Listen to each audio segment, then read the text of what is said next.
Okay, so good morning. I'm Joni Dolce. I'm with the Department of Psychiatric Rehabilitation and Counseling Professions at Rutgers, the State University of New Jersey. I'm with the Integrated Employment Institute, and we are a research and training entity of our department where we are responsible for providing technical assistance, consultation, and trainings to improve employment outcomes and educational outcomes for individuals living with mental health conditions. So today's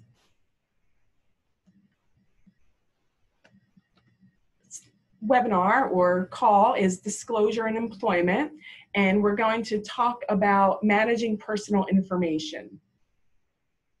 So we'll talk about last month's call and see if anyone has any questions left. Just to refresh your memory, last month's call was accommodations and support planning. We're going to talk about managing personal information specific to the employment setting. This call is also designed to spend a considerable amount of time at the end. We usually carve out between 15 and 20 minutes to discuss success stories, any challenges that individuals have been facing throughout the last month, or any advice that people may want from the group, from peers.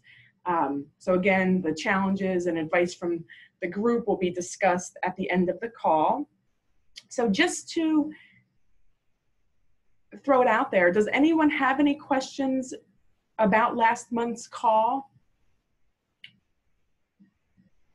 Who was on the call last month?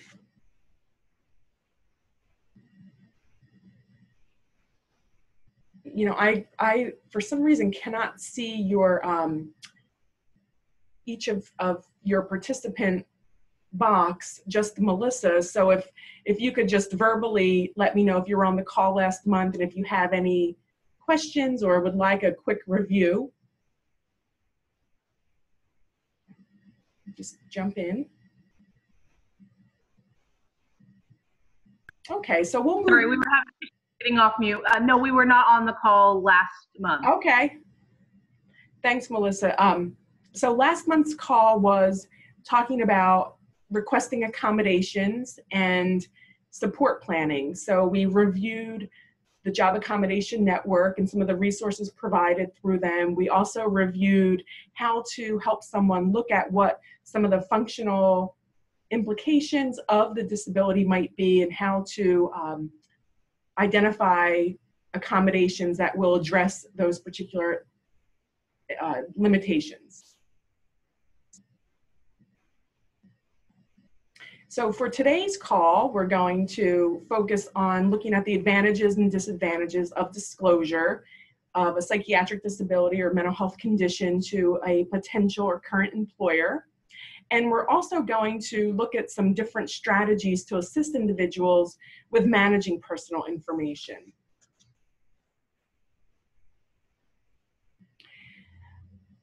Waghorn and Associates, Jeff Waghorn has done a lot of work around disclosure and managing personal information, and they look at this decision to disclose in a multidimensional way. They really are advocating and suggesting that it be looked at more of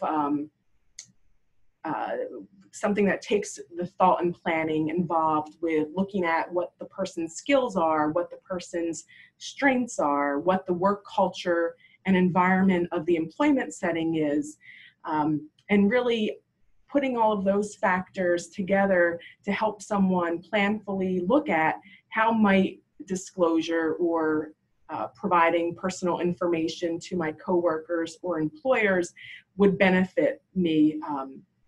And they also suggest that this can be evaluated over time. So it shouldn't be presented as a one-time only decision that's just looked at in the beginning of service planning, but something that the individual would, and we should be encouraging evaluation of over time.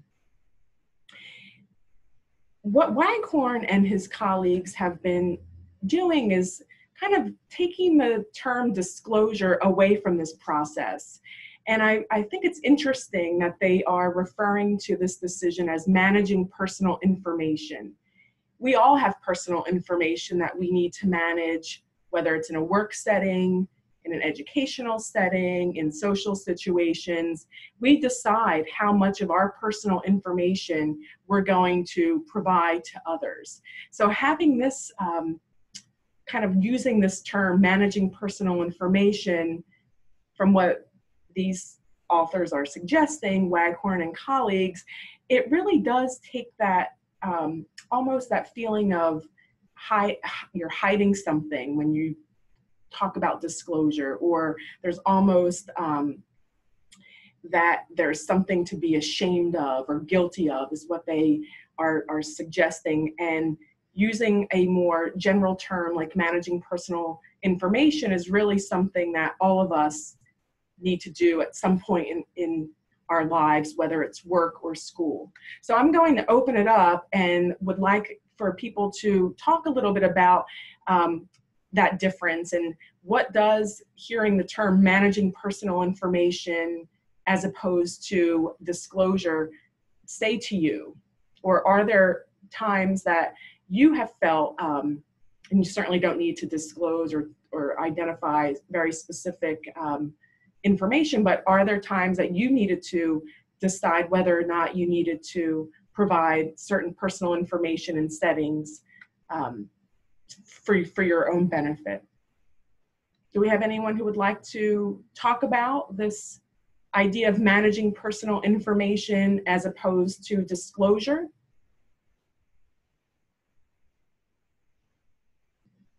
I'll give you all a few minutes to unmute.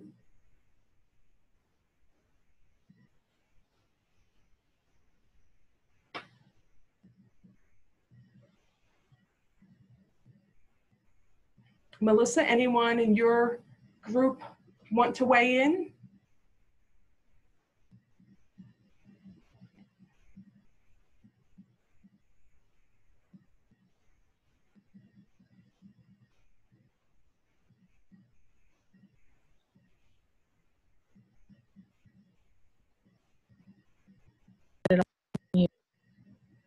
Nope, we're good.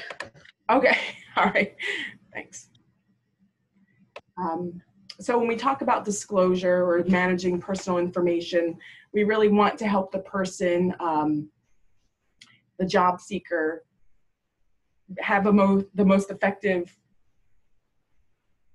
situation that they can. So we want the job seeker to be clear about the purpose and desired outcome. So why does the person need to disclose? Why does the person want to disclose? What's the outcome? So helping the person walk through what would be the purpose of my disclosing this information to an employer or coworker?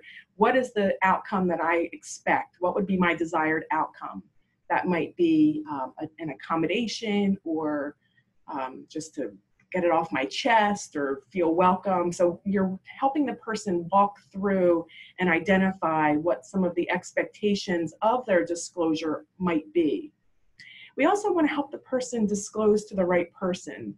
So that right person may be a supervisor or the human resource professional. So we want to help, or maybe a coworker, if there's a certain accommodation related need that the coworker would be able to help the person address. But certainly we want to encourage and help the person identify who that correct person might be. And again, there's no way of knowing that beforehand until the person begins working or is getting close to getting the job, and they may need an accommodation or the person wants to disclose. So you would want to help the person identify who that correct person might be.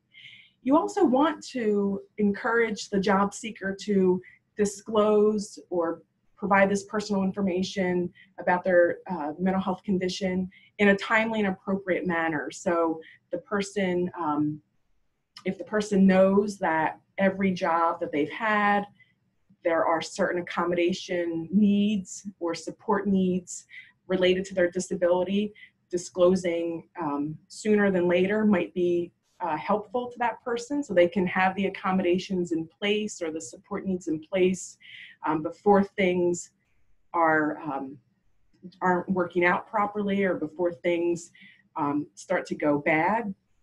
So you want to help the person look at when and how to do this. And we also want to help the job seeker, or effective disclosure usually happens when the person is able to identify and articulate what their skills are, what their strengths are, what some of their disability related needs are. So working with the person to help them really look at, what are my strengths related to this position, or related to what it is I'd like to pursue? What are my skills?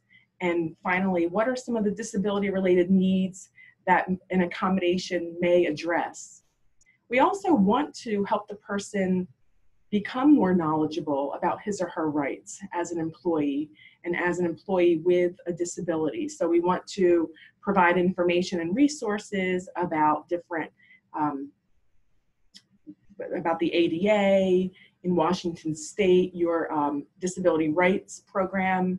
I have on the back page with that information. So we want to encourage people to pursue additional information about what their rights are, and what they need to or may not need to, or what they should or should not, or can or can't disclose to an employer.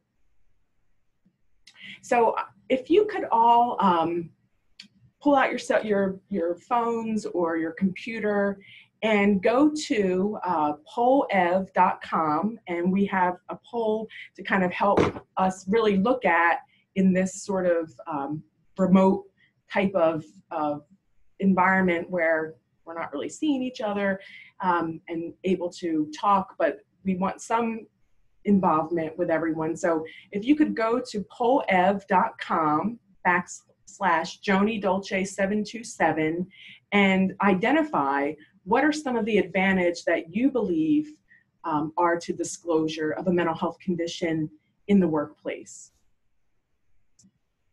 Your responses will begin to come up. So I'm gonna just test it. So pollev.com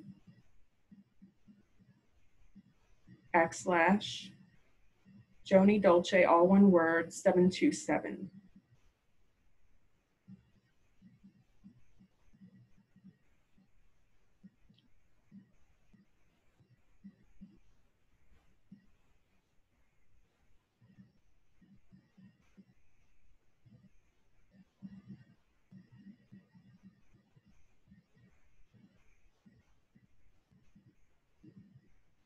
Is it working?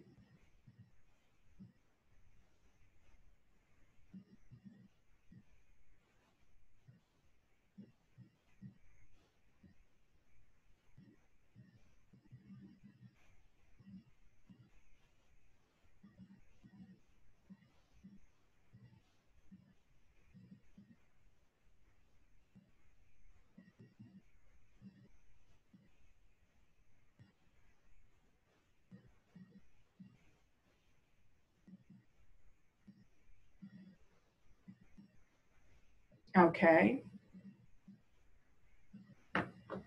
So we have the atmosphere, overall, lead to trust, accommodations. It creates, someone had said vulnerability. Is there someone who would like to describe what they mean by this idea of vulnerability?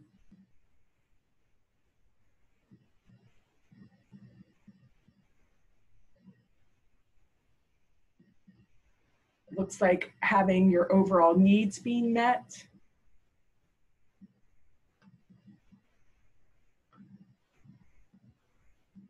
Okay, Dina, yes, it's Pollev, capital Poll, capital EV, yes. Okay, so let's see.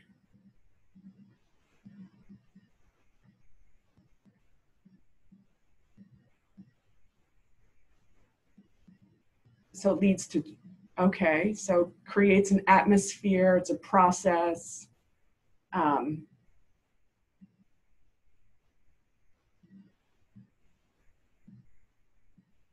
A willing exchange, okay, overcome, so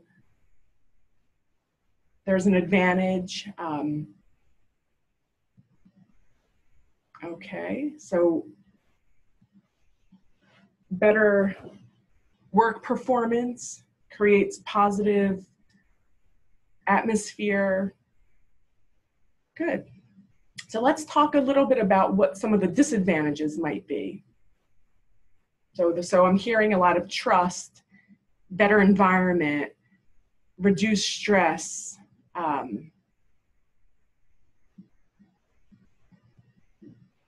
creates an exchange or a positive. There's a lot of positive, and it looks like advantages to this, and certainly having an accommodation. So what are some of the costs? What are some of the disadvantages to disclosure? Using the same poll, you can just log in and it should just allow you to move right to the costs. So there might be a financial cost, trigger,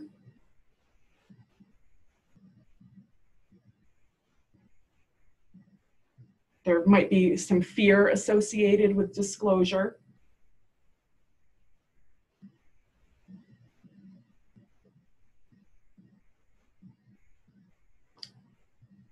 Fear that there's a fear, concern, or a cost that people may not have an understanding, it sounds like, from what people are writing.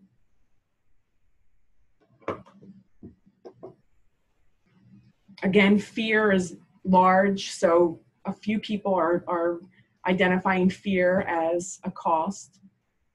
Relationships, feeling judged.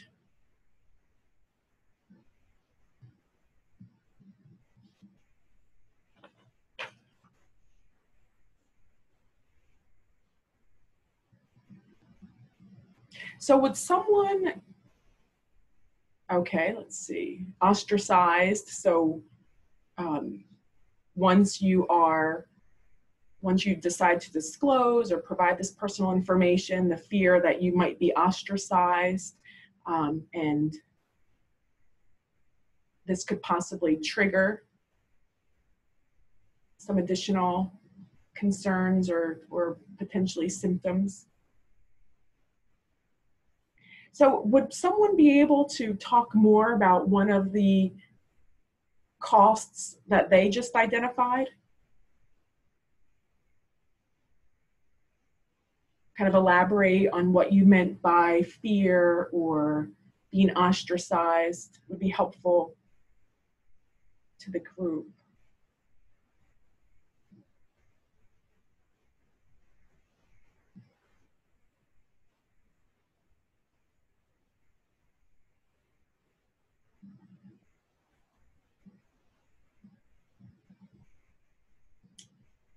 Anyone? Okay. Performance, relationships, reliving some of the trauma, it sounds like.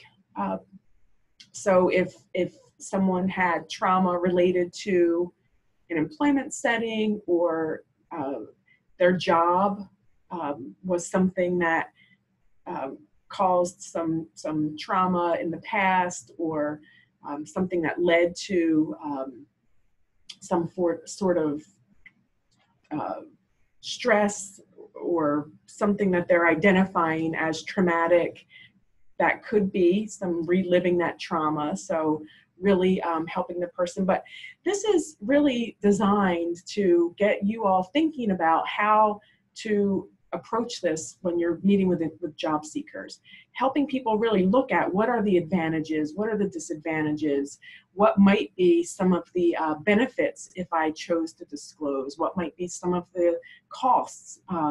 So helping someone really look at what it is that could be beneficial, or what some of the disadvantages of this decision. And that kind of goes back to what Waghorn and colleagues were suggesting, that this really does take time and take planning and putting in the effort beforehand, and certainly reevaluating over time is helpful and helps the individual feel that this is a decision that I have thought through and have really planned, and help the person gain that confidence with the decision.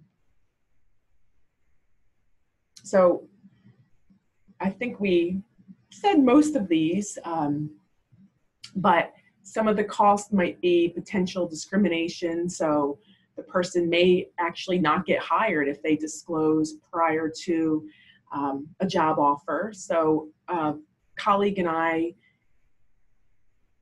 a few years back, conducted a focus group project with human resource professionals, and one of the themes that were identified was disclosure of a mental health condition prior to job offer may in fact, according to this group of individuals that we conducted the focus group with, may impact whether or not they are called back for an interview.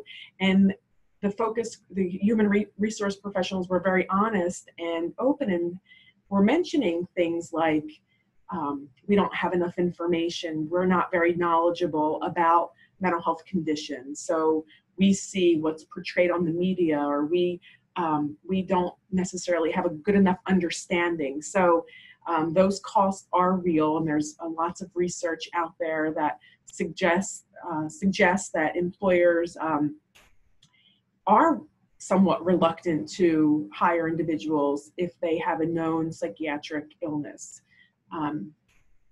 So not getting hired is very real.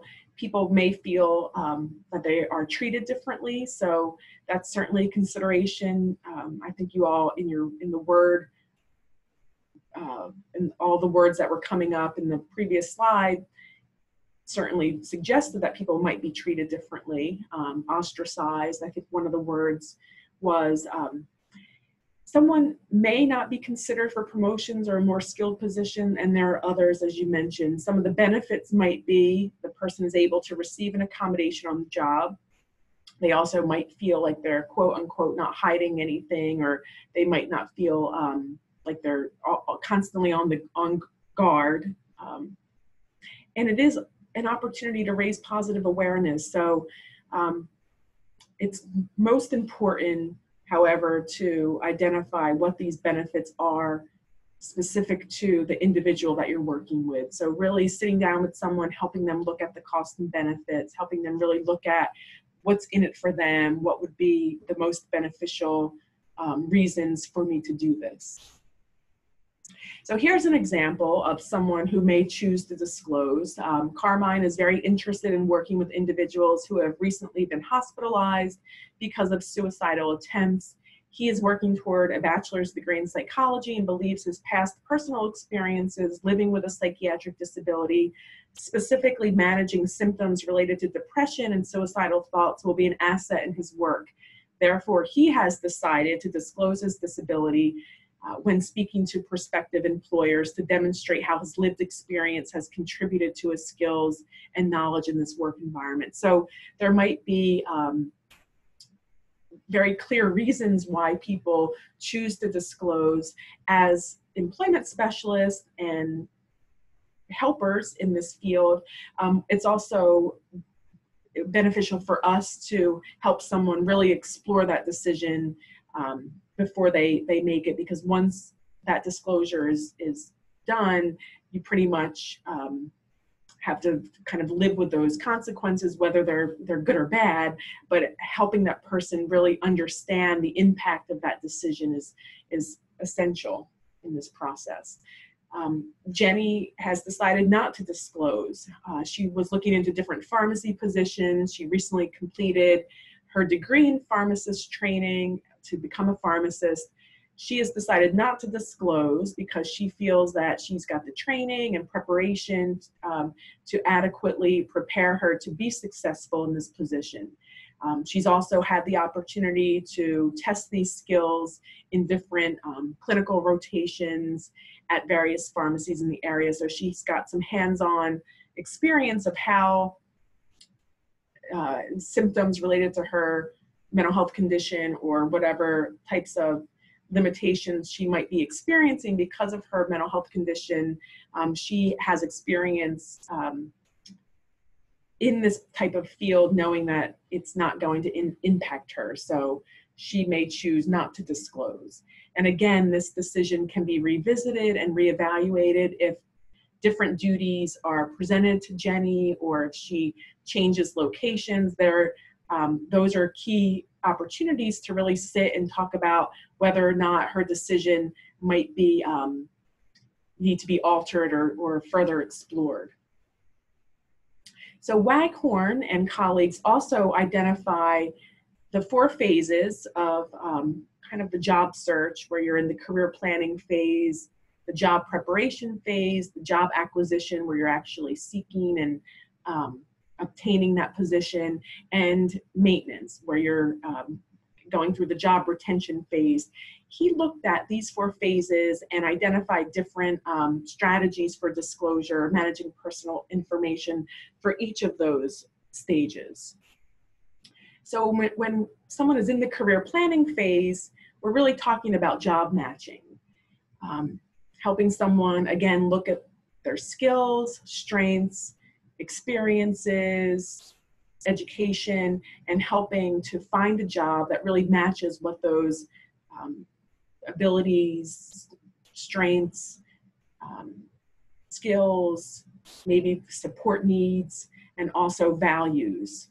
So just to get a quick kind of talk a little bit about what values are. So what would be a good match for someone if you're talking about values and you're talking about the jobs that you're all in right now?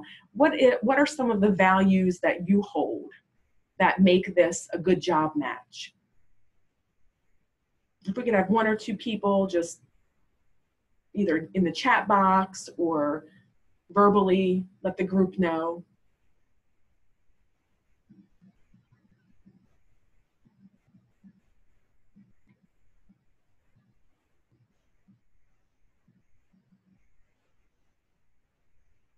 So what are those important things about this type of career that makes you feel that it's a good job match? What are those ingredients of the job that really make you want to go every day?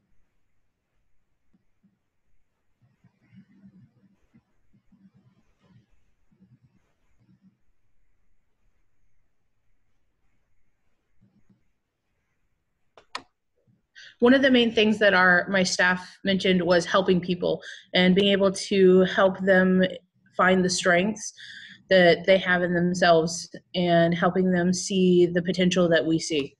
Yeah, so helping people identify their strengths, helping people to really look at those characteristics that they may be overlooking in themselves. So as people in this helping profession, specifically in the job developer role or role as employment consultant, we really are charged with this task of really helping people to look at themselves and find the positive qualities that they may not have been able to find. Thank you, Melissa. That's a good example. So helping others is a value that in this field we might have.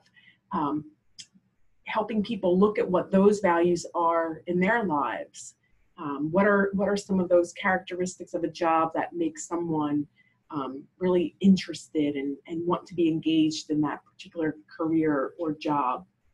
We also, in this career planning phase, want people to identify this idea of automatic disclosure patterns. So are people automatically disclosing information about themselves that may have been acceptable in other environments, in their homes, or if they are attending a program or are closely connected with other individuals who have mental health conditions, maybe disclosing information specific to symptoms or other more personal information might be okay. However, when you're looking at different job possibilities or going back to work, it may not be, those automatic disclosure patterns may not be particularly useful when someone is trying to identify positions. Helping that person identify when those automatic disclosures happen, so that when they do, if they choose not to disclose, they're not automatically providing information that they would have wanted to hold more personal to them.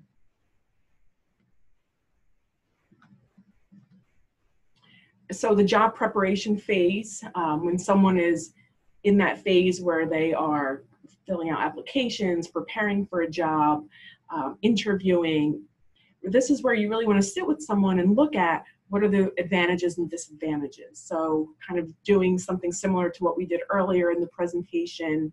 We also want to look at, are there different work cultures and different worksite interactions that may be more conducive to disclosure, or may help the person decide whether or not disclosure is right for them? So are there types of environments that the person may feel more comfortable disclosing, or it may be more, they have more confidence in those different types of situations. So Carmine, the example of the gentleman who was applying for a job to be a counselor with people who have suicidal ideations, might be an example of a work site that may be more conducive to some level of disclosure, particularly if it helps the person obtain a position and that real life experience is beneficial to the job. We also want to help the person review any legal issues related to disclosure. Again, the ADA and what someone's rights are, when to disclose, when not to disclose, when are you protected under the ADA. So we want someone to really understand what those legal issues might be.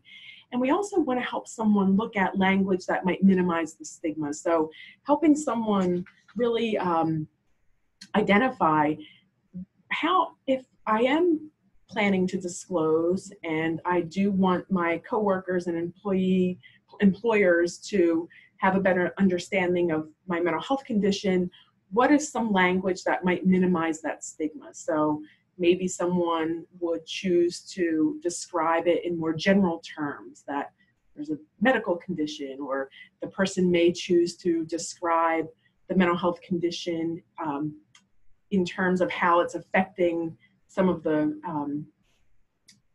functional, their functioning. So for example, if someone has a difficult time concentrating, that type of language might be less stigmatizing than talking about specific psychiatric symptoms that they're experiencing. So helping the person really look at language that minimizes any stigma associated with having a mental health condition. So in the job acquisition stage, this is when you're acquiring the position. This really takes a lot of planning with the job seeker and helping the person look at those benefits and what specifically would the person say to an employer. So does the person, again, want to disclose in more general terms that there might be a medical condition that requires an accommodation, or I have a difficult time concentrating, or sometimes my memory is poor. So helping the person really look at, and if you were at the last call, or if you were on the call, back in October, we did discuss helping the person look at what are some of the functional implications of the mental health condition that someone might have, and kind of proposing to the employer accommodations and modifications that specifically address those functional limitations or implications of certain symptoms related to the disability. Also looking at and really planning with the person why and when is the best time to disclose. So if someone says, well, at the interview, really helping the person talk through why is that the best time? Why is that the situation that you feel you would like to disclose? And really providing information about legal rights at that time. Prior to the interview, the person discloses, they aren't covered. You know, you're disclosing information that the employer could potentially use to eliminate you from getting an interview or a second interview or even the position. So you really want to help the person look at legally, when am I protected under the Americans with Disabilities Act, and when should I be disclosing this information? So if the person is offered the job, helping them again walk through why. Again, if the person has worked for a while and duties have changed, or the need for an accommodation develops later in the position, that might be when someone decides to provide some information so that they can receive an accommodation. Some accommodation ideas might be, again, looking at more of the functional implications, like maintaining stamina might be something associated with a mental health condition. So some of the accommodation ideas might be having a flexible schedule or longer breaks or having some time off for counseling. Maintaining concentration may also be a functional implication of the disability. So having an environment where there are reduced distractions, or you're allowed to use white noise or music, or dividing tasks into smaller tasks with goals. So helping the person look at those accommodations. On the resource slide at the end of this presentation is information about how to access the Job Accommodation Network. They have publications and information online that helps individuals look at different accommodation ideas according to disability or functional limitations. Difficulty staying organized and meeting deadlines, someone might make to-do lists and so on. Oh, I have a chat. Yes, you will get a copy of the presentation slides. If someone has some memory difficulties, they might need written instructions or checklists. They might have some difficulties handling stress, so throughout the day having a phone call. So I'm presenting this in a way to help you really help the individual look at what are some accommodations that I may need, and when should I be discussing this with the employer. Typically after someone is offered a job is when this type of disclosure and request for an accommodation occurs. But again, the Job Accommodation Network has lots of resources, and we really, for time purposes today, can't get into all of the specifics, but they have experts available in real time to have chats with online or even by the phone to talk about some of these specific ADA related or job accommodation networks situations. So when we talk about the job retention phase, when someone is on the job and you're helping that person identify support needs and ways to maintain the position, we want to help someone also look at social situations and strategies. So this kind of refers to those times when people are out socially with coworkers or even managers, supervisors, and they may disclose information that they want to, in the moment, feel, I don't want to hide anything. This is part of me. However, that type of strategy to just disclose that without any forethought or planning could potentially impact future interactions with coworkers or future opportunities for promotion or salary increases. So we really want to help someone identify very clear strategies and help the person work through some of those potential social situations that might again lead to this automatic disclosure of information that in the moment might seem appropriate and what the person wants, but the person may kind of step back from that and realize maybe I didn't want to provide that much information. And in the job retention phase, we also want to help the person modify accommodations if necessary. So help them look at the current accommodations, whether or not they're working, and if not, help that person look at ways to adjust or modify those if needed. So here's a group exercise. We'll take a few minutes to read it. I'll also read it out loud to look at ways that we might, in a real situation, help someone work through this decision to disclose information about a mental health condition. So Jane is interested in employment as a librarian. She has a master's degree in library sciences. However, she hasn't worked in her field for a number of years. Recently, Jane applied for a position at a local library for a children's librarian. She's expressing uncertainty as to whether or not she should disclose to her employer that she has a diagnosis of bipolar disorder. How would you assist Jane with this decision? So let's go back to the poev.com and identify what would be the advantages to Jane disclosing. Just some quick couple of words just to get us thinking about why Jane, in her situation, it might be advantageous for her to disclose that she has a bipolar disorder. So accommodations,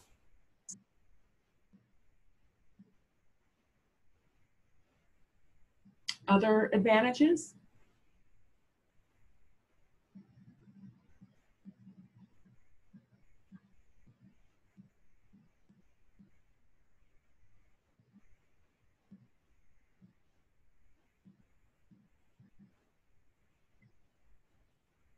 Anything else?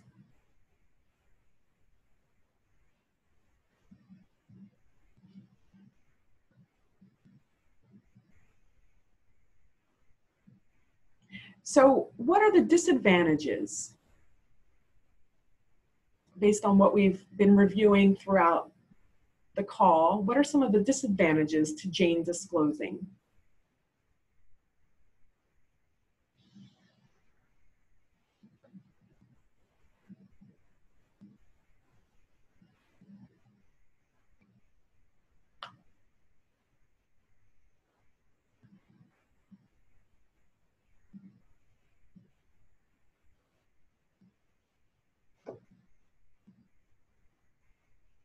Let's see.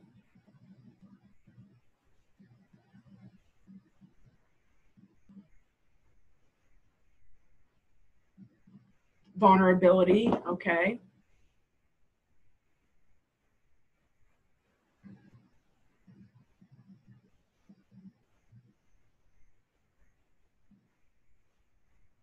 Anything else?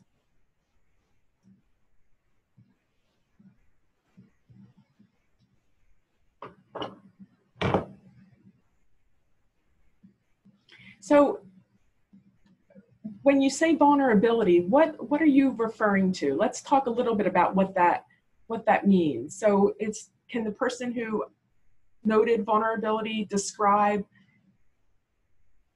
briefly what they might be suggesting with this term?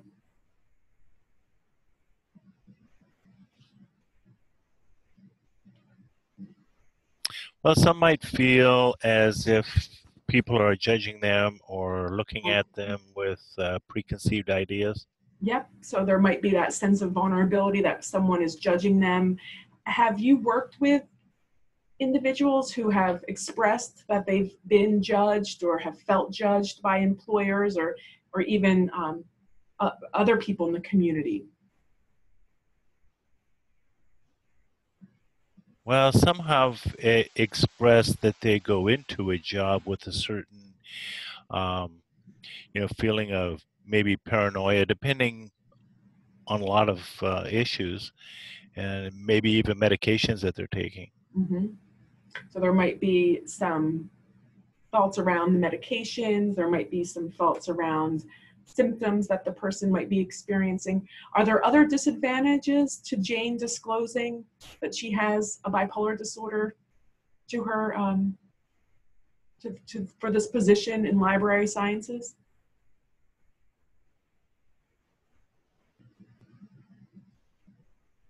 Let's talk a little bit about accommodations. Dale, did you identify accommodations as the advantage? Yes, that's correct. Okay, do you mind kind of elaborating on um, what types of accommodations or how that might be beneficial for Jane? Just from my own experience, I do recall one person that I was serving um, who just was a little uncomfortable at the beginning, meeting the public in a situation like this one we're describing. So she wanted to wait a little while till she was more comfortable in her position before she started helping people, especially difficult customers. Okay, so her accommodation was to wait until she was more familiar with the job, more familiar with the customers, more familiar with the environment before she really tackled or took on some of those uh, needy customers or customers who might require more intensive work. Correct. Yeah. Okay. Any other advantage for Jane that any one of the participants on the call might be able to see?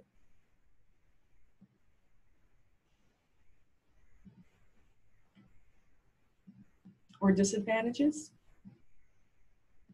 So what specific strategies would you use to assist Jane with this decision? So thinking back on what we have been talking about and looking at those 4 phases, the career planning, the job preparation, job acquisition, and job retention stage, what specific strategies would you use to assist Jane with this decision?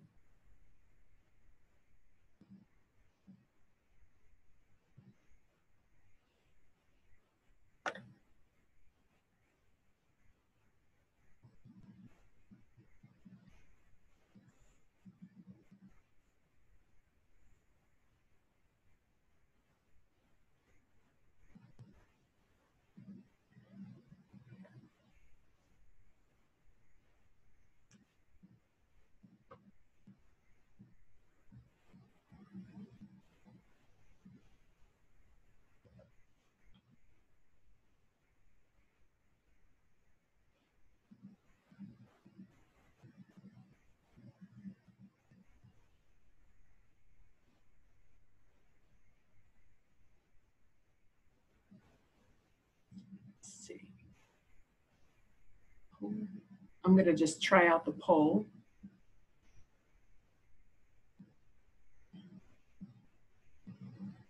Okay, so discuss with her the purpose of any disclosure.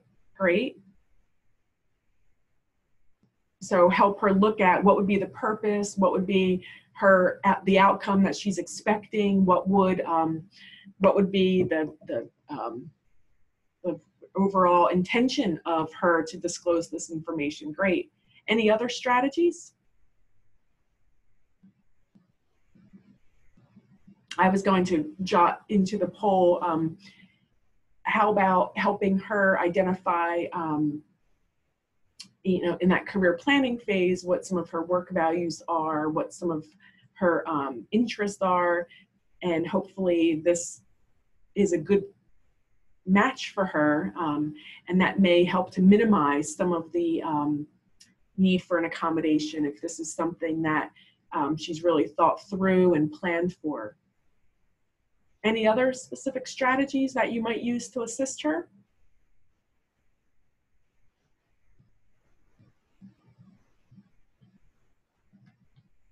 Okay, so under what circumstances might Jane disclose her mental health condition to her employer? So what would be the circumstances that you feel might encourage or Jane might disclose her mental health condition? What would those circumstances be?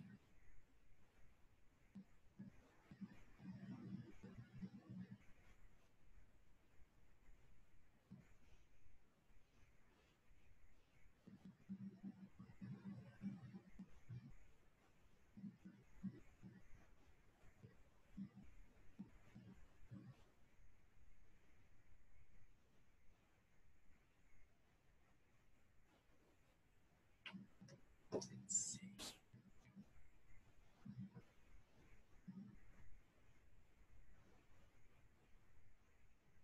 Okay.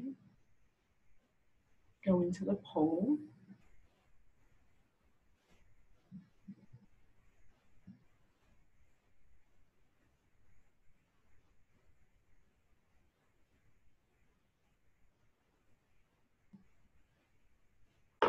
So maybe to receive accommodations if her job performance is beginning to suffer. So kind of that reevaluating the need for an accommodation, or reevaluating the need to disclose if she begins noticing that there's some job performance issues. Excellent.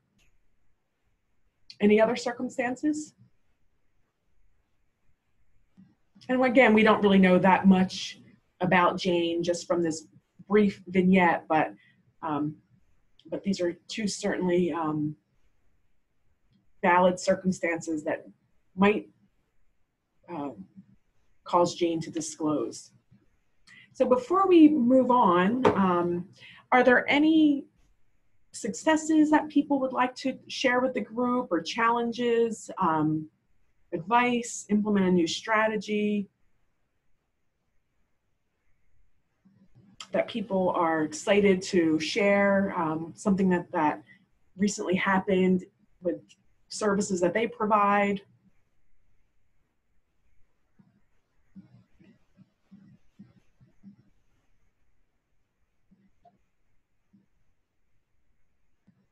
Or even something that might be a barrier or an obstacle that the person that you might want to get some advice from the group?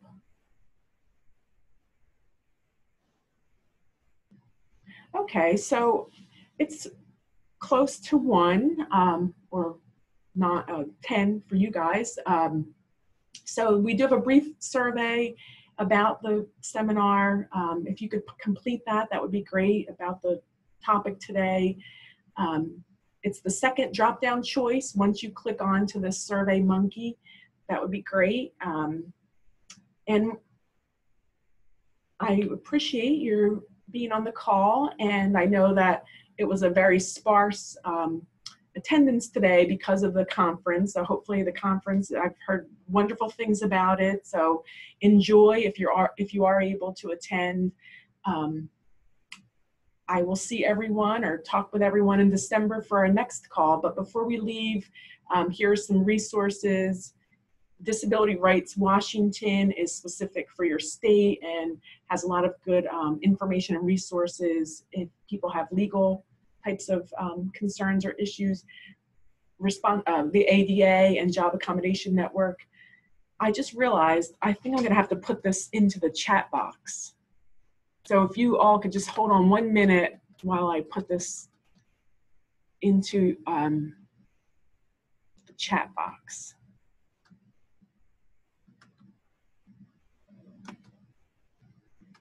If you could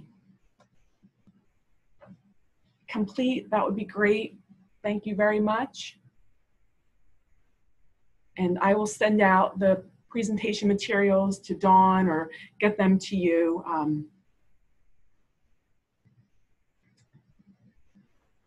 Okay, did everyone get a chance to click on to the SurveyMonkey link? Are you able to access it?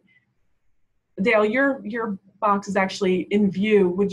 Are you able to access the link, just so I know for the future?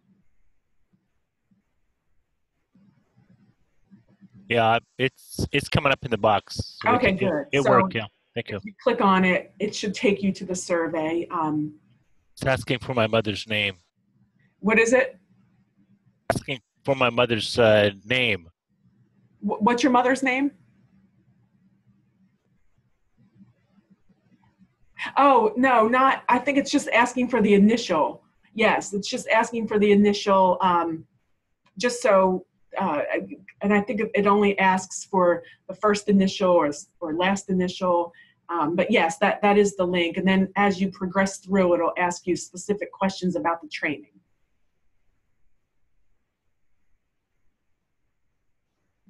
Well, thank you, and see you Thank you, all. Shani. Very good.